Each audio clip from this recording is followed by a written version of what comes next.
Hi, everybody. Welcome to the Advuyad Revival podcast. Today we are going to be discussing the Best of British Film Collection, Unravel. But first, we're going to show you a little bit of archive footage from last year's Iris Prize Film Festival, an interview with Dame Kelly Holmes. I suppose people being able to articulate who they are, there's a lot of places around the world it's not safe from people from the LGBTQIA plus community to ever live, to be, to breathe, to be themselves, whereas we are quite a united country. We've still got a long way to go. We've almost gone a little bit backwards, which is a shame. So I think when you then do things like this, you put the films on, you just show that we're here, we live, we exist, and I think that's a really perfect platform. And what I like is that when you showcase maybe minorities or majorities, whatever way you want to call it, you're giving people a platform to be heard, to be seen, to show who they are, because everybody, deserves that have talent, that work hard, that, just want a platform. Is so important, so I think when you've got Black History Month, for example, what that's doing is just highlighting the fact that everyone deserves to be seen. You give about history, you're bringing it up to the fore, you're telling people how people change the world, change people's lives, change people's perceptions that we might forget about. So I think, whenever it's something about history, what it's doing is highlighting those fantastic individuals that are part of our cultures, part of our lives, and part of our journeys. And I think that's always a really great, platform to show. It was really good to hear from her talk about how important platforms are and the importance of representation. That's something that Iris Prize focuses on very heavily.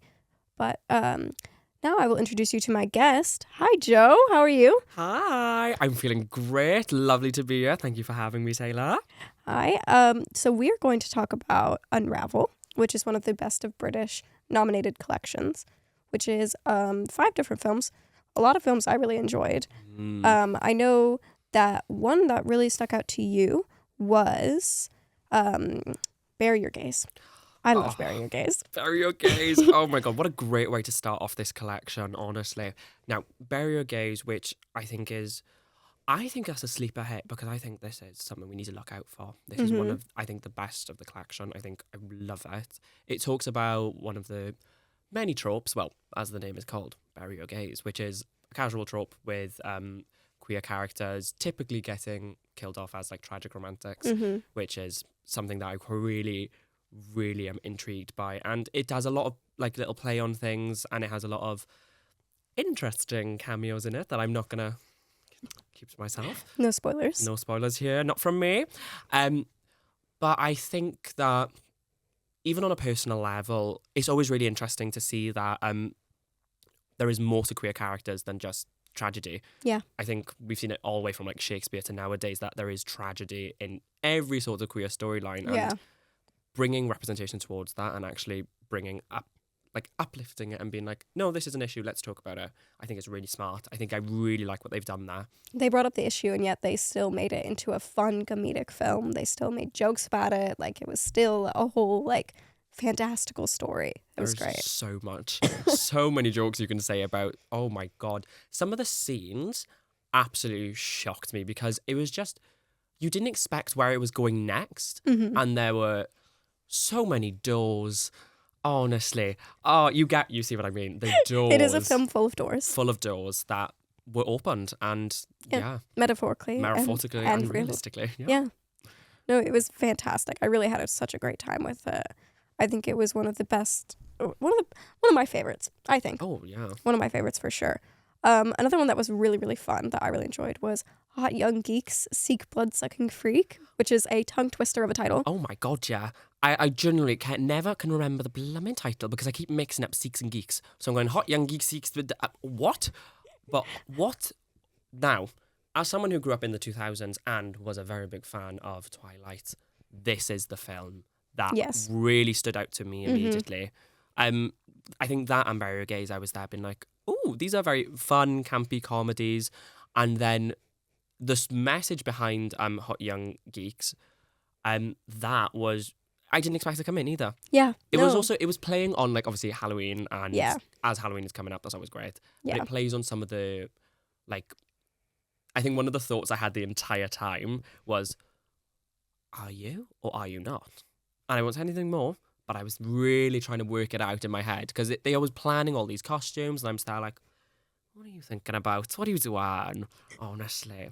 I also want to speak on the, oh my God, the like framing and the sound effects of that film. Yeah. Sorry, the cinematography of the film, I do apologise. So it was a very well lit film, It had a very say. clear vibe to it. A very clear, like, cozy vibe. Do you think it was more of a 2000s or 90s vibe? 2000s. Yeah, for very. sure. It felt like a very Gen Z film. A Gen Z film written by Gen Z. Very much so. That's what I was really thinking. I think that's why it stuck out to us, obviously. But I think that's why it sticks out to the current masses because I think it was just funny. Oh my God. Oh, the audio. Now, I am someone who loves a sound effect. I'm very vocal as how I speak and everything.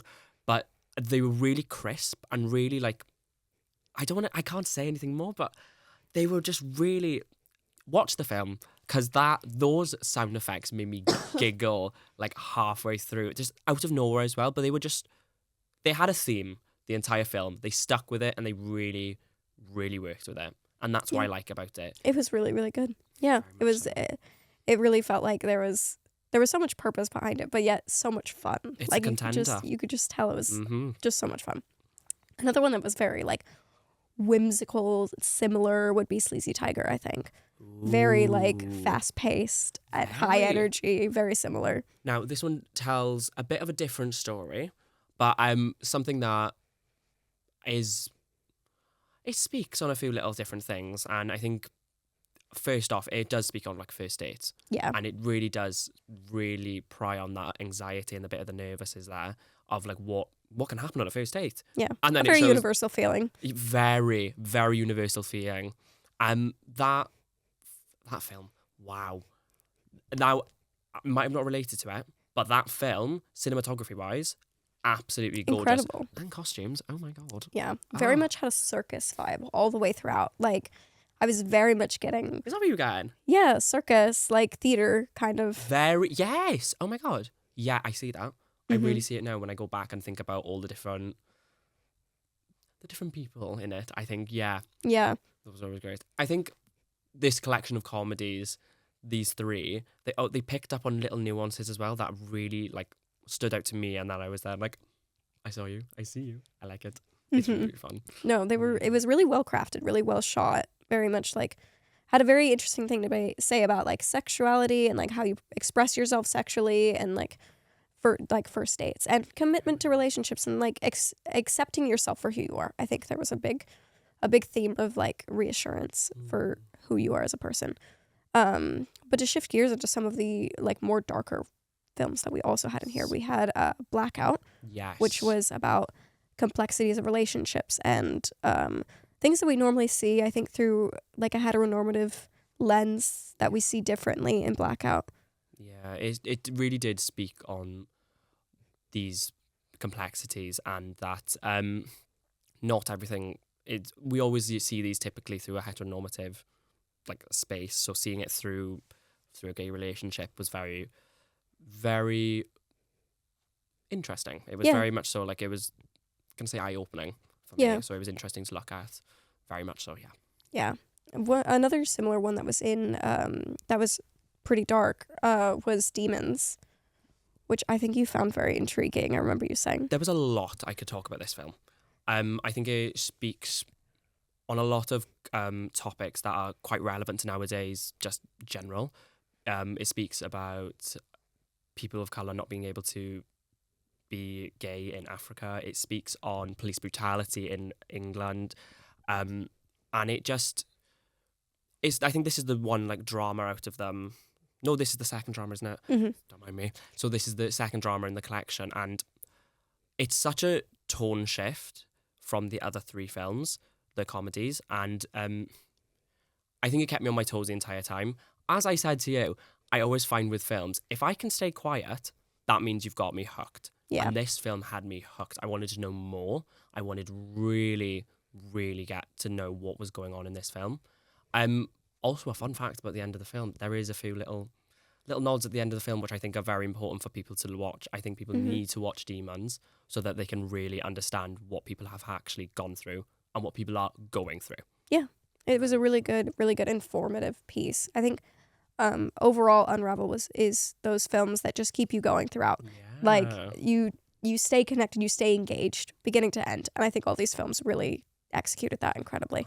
I absolutely agree. I do have a rating for each one of the films, I must say. Oh, go for it. Do you want a rating? Yes, please. Right. If we can say the title correctly. Hot Young... No, I'm not going to get it. Hot Young Geek Seeks Blood-Sucking Freak. Yeah, I think you did it. Get in. For me, I'm going to give that a 3 out of 5. Okay.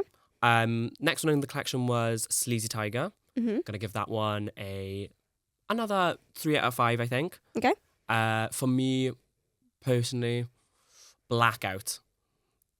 That was for me a 2 out of 5. Okay.